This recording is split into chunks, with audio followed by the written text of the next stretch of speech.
Dear students, today we are discussing about optimal choice of the consumer. In the previous video, we have studied about budget line and budget set. That is how much a consumer can buy with his income, how much bundles of goods, two goods a consumer can purchase with his entire income. Suppose a bundle available for a consumer is a bundle of 2. That is, this represents 2 unit of good 1 and 2 unit of good 2. That is the same amount of same unit of good 1 and good 2. Certainly consumer will prefer this bundle. This preference is called monotonic preference. അതായത് 2 എന്നുള്ള ബണ്ടിൽ രണ്ട് വസ്തുക്കളുടെയും 2 യൂണിറ്റാണ് അടങ്ങിയിരിക്കുന്നത്. അതുകൊണ്ട് കൺസ്യൂമറിന് എന്തായാലും choose ചെയ്യാം, അയാൾക്ക് അത് തന്നെയാണ് ഇഷ്ടപ്പെടുക. അങ്ങനെയുള്ള ഇഷ്ടത്തെയാണ് നമ്മൾ പറയുന്നത് monotonic preference. Now suppose that there is a bundle of 2 1 and 1 2. രണ്ട് ബണ്ടിലുണ്ട്. ഒന്നിൽ 2 1 എന്നുള്ള ബണ്ടിലാണ്, മറ്റൊന്ന് 1 2 എന്നുള്ള ബണ്ടിലാണ്. അതായത് ആദ്യത്തെ ബണ്ടിൽ 2 യൂണിറ്റ് ഒന്നാമത്തെ വസ്തുവും 1 യൂണിറ്റ് രണ്ടാമത്തെ ഗുഡും ലഭ്യമാണ്. രണ്ടാമത്തതിൽ 1 യൂണിറ്റ് ഒന്നാമത്തെ വസ്തുവും 2 യൂണിറ്റ് രണ്ടാമത്തെ വസ്തുവും ലഭ്യമാണ്. That is 2 1 and 1 2. If the consumer does not have any preference between 2 bundles, we can see that consumer is indifferent. അതായത് ഇതിൽ ഏത് സെലക്ട് ചെയ്യണം എന്ന് കൺസ്യൂമറിന് ഒരു മനസ്സിലാകാത്ത അവസ്ഥ. അതിനാണ് നമ്മൾ പറയുക ഇൻഡിഫറൻറ്റ് എന്ന് പറയുന്നത്. കൺസ്യൂമർ നിസ്സംഗനാണ്, അല്ലെങ്കിൽ കൺസ്യൂമർ ഈസ് ഇൻഡിഫറൻറ്റ്. ഏത് തിരഞ്ഞെടുക്കണമെന്ന് അറിയാൻ വയ്യാത്ത അവസ്ഥയ്ക്കാണ് പറയുന്നത് ഇൻഡിഫറൻറ്റ് എന്ന് പറയുന്നത്. When such bundles are plotted diagrammatically we get a curve. That curve is called indifference curve. So an indifference curve shows the different bundles which give the consumer the same level of satisfaction.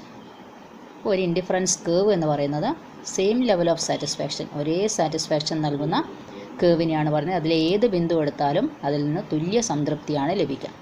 അങ്ങനെയുള്ള കേവിനെയാണ് പറയുന്നത് indifferent cave എന്ന് പറയുന്നത്. അതായത് ഏത് ബിന്ദു തിരഞ്ഞെടുക്കണമെന്ന് അറിയാത്തൊരവസ്ഥ. അപ്പോൾ ആ അവസ്ഥയെ കാണിക്കുന്ന കേവിനെയാണ് പറയുന്നത് ഇൻഡിഫറൻസ് കേവ് എന്ന് പറയുന്നത്. In this figure you can see an indifference curve. It is a convex shape curve. And this curve shows any point in this curve shows the same satisfaction. Point A, B, C, D, E. Any point on this curve gives the consumer same satisfaction, same level of satisfaction. So the consumer is indifferent which curve, which point he will choose. So that curve is known as indifference curve. There are some properties to indifference curves. First one is indifference curve do not intersect each other. ഒരിക്കലും കൂട്ടിമുട്ടില്ല. അതായത് in this diagram you can see that there is an intersection between 2 indifference curves. At point A the point indifference curve 1 and indifference curve 2 are intersecting each other. So the consumer cannot prefer any of the goods. A എന്നുള്ള point രണ്ട് കേർവിലും വരുന്നുണ്ട്, indifference curve 1ലും വരുന്നുണ്ട്, 2ലും വരുന്നുണ്ട്. അപ്പോൾ A എന്നുള്ള പോയിന്റിൽ ഏതാണ് സെലക്ട് ചെയ്യേണ്ടത് എന്ന കൺസ്യൂമറിന് അറിയാത്ത അവസ്ഥയായിട്ട് മാറും. അപ്പോൾ ഇങ്ങനെ ഒരിക്കലും ഇൻഡിഫറൻസ് കേവ് വരില്ല. Indifference curve do not intersect each other. Next property is higher indifference curve represents higher level of satisfaction. In this picture you can see IC1, IC2, IC3. There are 3 indifference curves. First one is IC1, second one is IC2 and the third one is IC3. This curve represents a higher level of indifference curve. അതായത് മുകളിലും വരുന്തോറും indifference cave higher satisfaction നൽകുന്നവയാണ്. അതായത് IC1ൽ നിന്ന് കിട്ടുന്നതിനേക്കാൾ കൂടുതൽ satisfaction IC2വിൽ നിന്ന് ലഭിക്കും, അതിലും കൂടുതൽ IC3യിൽ നിന്ന് ലഭിക്കും. കാരണം കൂടുതൽ അളവ് വസ്തുക്കൾ വാങ്ങിക്കാൻ സാധിക്കും. മുകളിലേക്ക് പോകുന്തോറും അത് കൂടുതൽ ബണ്ടിലുകളെയാണ്, രണ്ട് വസ്തുക്കളുടെയും ഗുഡ് 1ൻ്റെയും ഗുഡ് 2വിൻ്റെയും കൂടുതൽ ബണ്ടിലുകളെയാണ് സൂചിപ്പിക്കുന്നത്. അപ്പോൾ കൂടുതൽ സാറ്റിസ്ഫാക്ഷൻ നൽകും. അപ്പോൾ ഇതിനെ നമ്മൾ ഇൻഡിഫറൻസ് മാപ്പ് എന്ന് പറയുന്നു. It is a set of indifference curves. ഒരു സെറ്റ് ഇൻഡിഫറൻസ് കേർവാണ്, അതിന് പറയുന്ന പേരാണ് ഇൻഡിഫറൻസ് മാപ്പ്. മറ്റൊരു പ്രത്യേകത എന്ന് പറയുന്നത് indifference curves are convex to the origin. അതായത് ഈ ഷേപ്പിന് നമ്മൾ പറയുന്നതാണ് കോൺവെക്സ് ഷേപ്പാണ് ഉള്ളത്. അതായത് കേന്ദ്രത്തിലേക്ക് ഇങ്ങനെ വളഞ്ഞിരിക്കുന്ന രീതിയിലുള്ള ഈ ഷേപ്പിനെയാണ് കോൺവെക്സ് ഷേപ്പ് എന്ന് പറയുന്നത്. അപ്പോൾ ഇങ്ങനെയുള്ള ഷേപ്പിന് കാരണം consumer substitute one good for another. അതായത് ഗുഡ് 1 കൂടുതൽ വാങ്ങണമെങ്കിൽ ഗുഡ് 2 അയാൾ വാങ്ങുന്നത് കുറക്കേണ്ടി വരും. അപ്പോൾ ഒന്നിൻ്റെ കൂടുതൽ യൂണിറ്റ് വാങ്ങണമെങ്കിൽ മറ്റൊന്നിൻ്റെ അളവ് കുറക്കും. അതുകൊണ്ടാണ് അതിനെ പറയുക മാർജിനൽ റേറ്റ് ഓഫ് സബ്സ്റ്റിറ്റ്യൂഷൻ എന്നാണ് അതിന് പറയുന്നത്. Due to marginal rate of substitution indifference curves are convex to origin. ഇനി നമുക്ക് പഠിക്കേണ്ടത് കൺസ്യൂമേഴ്സ് ഇക്വിലിബ്രിയം. ഇതാണ് പ്രധാനപ്പെട്ട ഫോക്കസ് പോയിൻ്റ് ആയിട്ട് പറഞ്ഞിരിക്കുന്നത്. Consumer equilibrium is the optimum point. It is the point of A maximum satisfaction. അപ്പോൾ എങ്ങനെയാണ് നമുക്കിത് എക്സ്പ്ലെയിൻ ചെയ്യാൻ സാധിക്കുക? കഴിഞ്ഞ വീഡിയോയിൽ നമ്മൾ ബജറ്റ് ലൈനൊക്കെ പഠിച്ചിരുന്നു. ഉപഭോക്താവിൻ്റെ വരുമാനത്തെ, കൺസ്യൂമറിൻ്റെ ഇൻകത്തെ കാണിക്കുന്ന ലൈനിനെയാണ് നമ്മൾ ബജറ്റ് ലൈൻ എന്ന് പറയുന്നത്. അപ്പോൾ അത് വെച്ചുകൊണ്ടാണ് നമ്മൾ കൺസ്യൂമേഴ്സ് ഇക്വിലിബ്രിയം അല്ലെങ്കിൽ optimal choice of the consumer explain ചെയ്യുന്നത്. We have seen that higher indifference curve represent higher level of satisfaction and a larger bundle of goods. Therefore they represent a higher level of satisfaction. നമ്മൾ പഠിച്ചിട്ടുണ്ട് indifference curve മുകളിലേക്ക് പോകുന്തോറും ഉയർന്ന satisfaction നൽകുന്നവയാണ്. അതുപോലെ കൂടുതൽ bundles of goods അടങ്ങിയിരിക്കുന്നതാണ്. So consumer would prefer a higher indifference curve to a lower indifference curve. അപ്പോൾ ഒരു കൺസ്യൂമർ എപ്പോഴും പ്രിഫർ ചെയ്യുന്നത് ഹയർ ഇൻഡിഫറൻസ് കർവ് ആയിരിക്കും. ലോവർ ഇൻഡിഫറൻസ് കർവിനേക്കാളും പ്രിഫർ ചെയ്യുക ഹയർ ഇൻഡിഫറൻസ് കർവ് ആണ്. Because higher indifference curve represent higher level of satisfaction.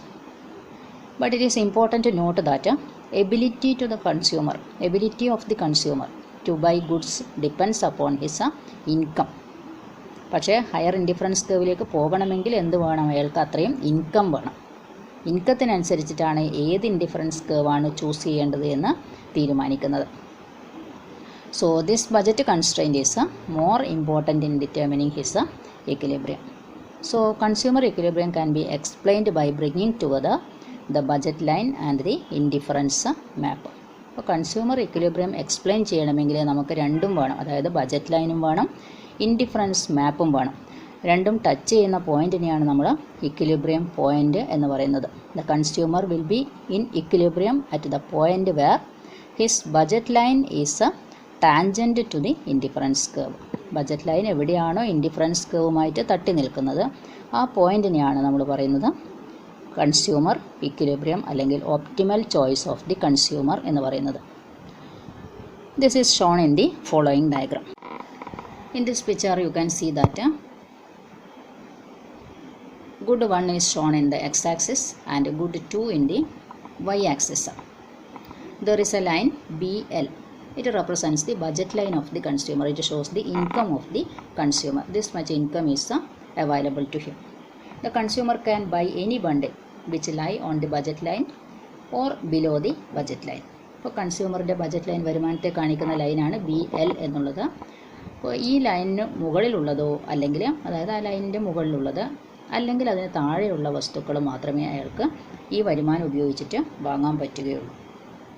അതിന് മുകളിലേക്കുള്ള അതിനപ്പുറത്തുള്ള ഒരു പോയിന്റിലുള്ള വസ്തുക്കൾ ഇവിടെ പല പോയിന്റും G ഇതൊക്കെ മാർക്ക് ചെയ്തിട്ട് കാണാം. അത് ബജറ്റ് ലൈനിന് മുകളിലാണുള്ളത്. അപ്പോൾ അത് കൺസ്യൂമറിന് വാങ്ങാൻ സാധ്യമല്ല.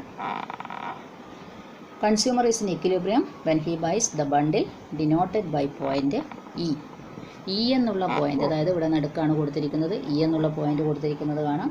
ഈ പോയിന്റിലാണ് കൺസ്യൂമർ ഇക്വിലിബ്രിയം പൊസിഷനിൽ ഉണ്ടാകുക. കാരണം ഈ E എന്നുള്ള പോയിന്റിലാണ് ബജറ്റ് ലൈനും ഇൻഡിഫറൻസ് കർവും ടാൻജൻ്റായിട്ട് വരുന്നത്. That is this point is on IC2 എന്നുള്ള കർവിലാണ്, ഇൻഡിഫറൻസ് കർവിലാണ് ബജറ്റ് ലൈൻ ടാൻജൻ്റായിട്ട് വരുന്നത്. So any point on the budget line BL other than point E will lie on a lower indifference curve. അപ്പോൾ ഈ അല്ലാതെയുള്ള പോയിൻ്റൊക്കെ IC1 എന്നുള്ള താഴെയുള്ള ഇൻഡിഫറൻസ് കർവിലാണുള്ളത്. E എന്നുള്ള പോയിന്റ് മാത്രമാണ് IC2 എന്നുള്ള ഇൻഡിഫറൻസ് കർവിലുള്ളത്. മറ്റുള്ളവയെല്ലാം താഴെയാണ്. അതായത് ഈ മറ്റുള്ള പോയിൻ്റൊക്കെ IC1 എന്നുള്ള പോയിന്റിലാണ്, ബജറ്റ് ലൈനുമായിട്ട് കൂട്ടിമുട്ടുന്ന പോയിൻ്റൊക്കെ IC1 എന്നുള്ള പോയിന്റിലാണ് നിലനിൽക്കുന്നത്. അപ്പോൾ അത് ലോവർ ലെവൽ ഓഫ് സാറ്റിസ്ഫാക്ഷനാണ് നൽകുക. E എന്നുള്ള പോയിന്റ് മാത്രമാണ് ഹയർ ലെവൽ ഓഫ് സാറ്റിസ്ഫാക്ഷൻ നൽകുന്നത്. Therefore, consumer equilibrium is at a point E. At this point, indifference curve is tangent to the budget line. Therefore, the condition for equilibrium is the tangency of indifference curve to the budget line. എവിടെയാണോ indifference കർവുമായിട്ട് budget line tangent ആകുന്നത് ആ പോയിന്റിനെയാണ് നമ്മൾ പറയുന്നത് consumer equilibrium എന്ന് പറയുന്നത്. അപ്പോൾ നിങ്ങൾക്ക് എക്സാമിന് ചിലപ്പോൾ ഈ ചിത്രം തന്നിട്ട് ഈ പിക്ചർ തന്ന് അതിനെ എക്സ്പ്ലെയിൻ ചെയ്യാൻ പറയും. എന്താണിത് സൂചിപ്പിക്കുന്നത്? അപ്പോൾ ഇത് കൺസ്യൂമർ ഇക്വിലിബ്രിയമാണ് സൂചിപ്പിക്കുന്നത്. ഇൻഡിഫറൻസ് കർവും ബജറ്റ് ലൈനും ഉപയോഗിച്ചിട്ടുള്ള കൺസ്യൂമർ ഇക്വിലിബ്രിയം ആണ് ഇവിടെ കൊടുത്തിരിക്കുന്നത്. അപ്പോൾ വളരെ ഇമ്പോർട്ടൻ്റ് ആയിട്ടുള്ളൊരു ഫോക്കസ് ഏരിയ ആണ് optimal choice of the consumer അല്ലെങ്കിൽ consumer equilibrium using indifference curve.